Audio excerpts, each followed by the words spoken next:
السلام علیکم ورحمۃ اللہ وبرکاتہ۔ کیسے ہیں بچوں آپ سب؟ امید ہے کہ آپ سب خیریت سے ہوں گے۔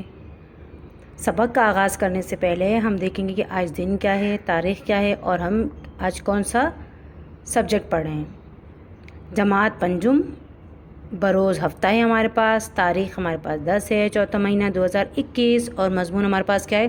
اسلامیات۔ جی بچوں، آج ہم پہلے سبق کی پڑھائی یعنی بلند خوانی کریں گے، پھر اس میں سے ہم مختصر سوالات بنائیں گے اور بیانیہ سوالات بنائیں گے۔ تو جی بچوں، سب سے پہلے آپ اپنی اسلامیات کی ریڈنگ بک لے کر آ جائیے۔ جی بچوں، ٹیچر بھی اپنی ریڈنگ بک لے کر آ گئی ہیں، امید ہے کہ آپ بھی اپنی لے کر آ چکے ہوں گے اور آپ میرے ساتھ بیٹھ کر اس کی پڑھائی کرتے ہیں۔ جی بچوں، سبق ہے ہمارے پاس حضرت عیسیٰ علیہ السلام اور صفحہ نمبر ہے ہمارے پاس 105 105۔ جی بچوں، سبق ہے حضرت عیسیٰ علیہ السلام۔ قرآن پاک میں اللہ تعالیٰ نے متعدد جگہ بنی اسرائیل کا ذکر کیا ہے۔ بنی اسرائیل ان لوگوں کو کہا جاتا ہے جو حضرت یعقوب علیہ السلام کی نسل سے اور ان کے ماننے والے تھے۔ چونکہ حضرت یعقوب علیہ السلام کا نام اسرائیل بھی تھا، اس لیے ان کی قوم کا نام بنی اسرائیل پڑ گیا، یعنی حضرت یعقوب علیہ السلام کا ایک نام کیا تھا؟ اسرائیل۔ اللہ تعالیٰ نے ان کو قرآن پاک میں بنی اسرائیل کہہ کر ہی مخاطب کیا۔ حضرت عیسیٰ علیہ السلام بنی اسرائیل کے سب سے آخری اور مشہور نبی ہیں، یعنی حضرت عیسیٰ علیہ السلام بنی اسرائیل کے سب سے آخری اور مشہور ہیں۔ نبی کریم صلی اللہ علیہ وسلم حضرت عیسیٰ علیہ السلام کے درمیان 570 سال کا فاصلہ ہے۔ حضرت عیسیٰ علیہ السلام کی والدہ کا نام حضرت مریم علیہ السلام ہے۔ اب آگے ہمارے پاس پیدائش ہمیں بتائی گئی ہے۔ حضرت عیسیٰ علیہ السلام کی پیدائش اللہ تعالیٰ کے حکم سے بغیر باپ کے ہوئی۔ حضرت عیسیٰ علیہ السلام اللہ کے بیٹے نہیں ہیں، کیونکہ اللہ تعالیٰ کا نہ کوئی باپ ہے نہ کوئی بیٹا، وہ اکیلا ہے۔ البتہ حضرت عیسیٰ علیہ السلام کے خصوصی حکم سے پیدا ہوئے، یعنی حضرت عیسیٰ علیہ السلام اللہ تعالیٰ نے خصوصی حکم دیا تو کہ اس کی پیدائش ہوئی حضرت عیسیٰ علیہ السلام کی، اسی لیے انہیں روح اللہ کہا جاتا ہے۔ کیا کہا جاتا ہے؟ روح اللہ۔ حضرت عیسیٰ علیہ السلام کو جو لقب دیا گیا ہے، لقب واحد القاب اس کی جمع ہے۔ حضور کریم صلی اللہ علیہ وسلم قرآن کریم میں معذرت بیٹا قرآن کریم میں حضرت عیسیٰ علیہ السلام کو مندرجہ ذیل القابات سے یاد کیا گیا، یعنی بہت سارے لقب دیے گئے۔ مسیح، کلمۃ اللہ جس کی پیدائش کلمہ الہی سے ہو، روح اللہ جو بن باپ کے یعنی باپ کے بغیر کے کلمہ الہی سے پیدا ہوئے۔ اب معجزات ان کے، حضرت عیسیٰ علیہ السلام نے ماں کی گود میں کلام کر کے ان کی پاک دامنی کی گواہی دی اور اللہ کی طرف سے کتاب اور نبوت عطا کیے جانے کا اعلان کیا۔ حضرت عیسیٰ علیہ السلام قم بإذن اللہ، اللہ کے حکم سے کھڑا ہو جا کہہ کر مردوں کو زندہ کرتے تھے، یعنی اللہ تعالیٰ کا حکم آتا تھا تو آپ کہتے تھے قم بإذن اللہ، یعنی اللہ کے حکم سے قم کہتے تھے تو وہ مردہ کیا ہو جاتا تھا؟ زندہ ہو جاتا تھا۔ پیدائشی اندھے کو بینا کر دیتے تھے، بینا یعنی اس کی نظر واپس آ جاتی تھی۔ کہتے نا کہ نابینا دیکھ نہیں سکتا، تو بینا دیکھنا۔ جی، اس کے بعد تھا کوڑی کو درست کر دیتے تھے، یعنی تندرست کر دیتے تھے۔ مٹی سے پرندے کی مورت بناتے، یعنی اس کی تصویر بناتے اور اس میں اللہ کا نام لے کر پھونک مارتے تو وہ سچ مچ اڑنے لگتا۔ جھیلوں اور دریاؤں کو پیدل چل کر عبور کر لیتے۔ ہم تو ایسا نہیں کر سکتے کہ جھیلوں اور دریاؤں میں چل کر جائیں تو ہم وہیں ڈوب جائیں گے، گر جائیں گے، مر جائیں گے، لیکن اللہ تعالیٰ نے حضرت عیسیٰ علیہ السلام کو یہ ایک معجزہ دیا ہوا تھا۔ لوگ حضرت عیسیٰ علیہ السلام کے پاس آتے تو آپ ان کو بتا دیتے کہ تم کیا کھا کر آئے ہو اور کیا گھر میں چھوڑ کر آئے ہو۔ اب یہ معجزات تھے۔ اب ہمارے پاس آ گئی دعوت و تبلیغ۔ بنی اسرائیل طرح طرح کی گمراہیوں میں مبتلا تھے، مشرکانہ عقائد، جھوٹ، فریب، دنیا کی محبت اور ہر طرح طرح کی بد اخلاقیاں ان میں سرایت کر چکی تھیں، یعنی ان کے اندر مضبوط ہو چکی تھی، سرایت پکی ہو چکی تھی۔ ان کے علماء بھی دنیا کے لالچ میں گرفتار ہو چکے تھے۔ انہوں نے تورات کو عدل بدل یعنی بدل دیا، تبدیل کر دیا، کچھ کی جگہ کچھ لکھ کر، اور شریعت کے قوانین کو اپنی مرضی کے معنی پہنا کر مسخ کر دیا تھا، یعنی اسے چھپا دیا تھا۔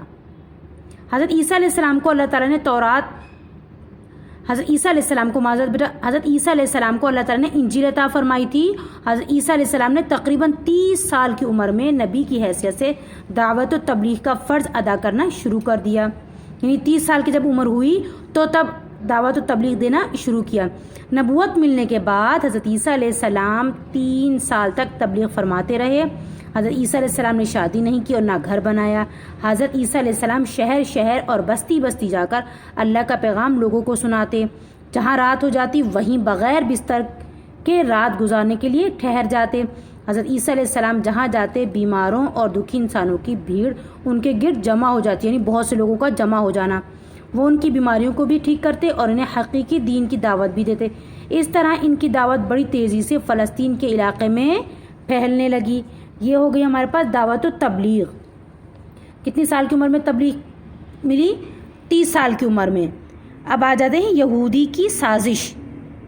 یہود جو تھے وہ نبی کریم حضرت عیسیٰ علیہ السلام سے سازش کیا کرنے لگے؟ وہ یہ تھی، یہودی حضرت عیسیٰ علیہ السلام کی مقبولیت سے گھبرا گئے۔ انہیں اس بات کا خطرہ پیدا ہو گیا کہ حضرت عیسیٰ علیہ السلام ان کی مذہبی سرداری کو ختم کر دیں گے، اس لیے انہوں نے حضرت عیسیٰ علیہ السلام کو ختم کرنے کی سازش شروع کر دی۔ یہودی فلسطین کے رومی گورنر کے پاس مقدمہ لے کر گئے۔ عیسیٰ علیہ السلام نے ہمارے دین بگاڑنا شروع کر دیا۔ انہوں نے کہا اس سے مراد یہاں پر بتایا گیا حضرت عیسیٰ علیہ السلام ہمارے درمیان اختلافات کھڑے کر دیے ہیں اور فتنہ برپا کر دیا ہے۔ سزائے موت اور آسمان پر اٹھایا جانا، یعنی وہ جو انہوں نے سازش کی وہ یہ تھی کہ ان کو یا تو سزائے موت دے دیں، لیکن اللہ تعالیٰ نے حضرت عیسیٰ علیہ السلام کو آسمان پر اٹھا لیا۔ رومی گورنر یہودیوں کی مکاری کو سمجھتا تھا اور اس معاملے میں خود کوئی فیصلہ نہیں کرنا چاہتا تھا۔ اس نے یہودی علماء سے خود ہی فیصلہ کرنے کو کہا تو بنی اسرائیل کے یہودی علماء نے حضرت عیسیٰ علیہ السلام کو سولی پر چڑھانے کا فیصلہ دے دیا۔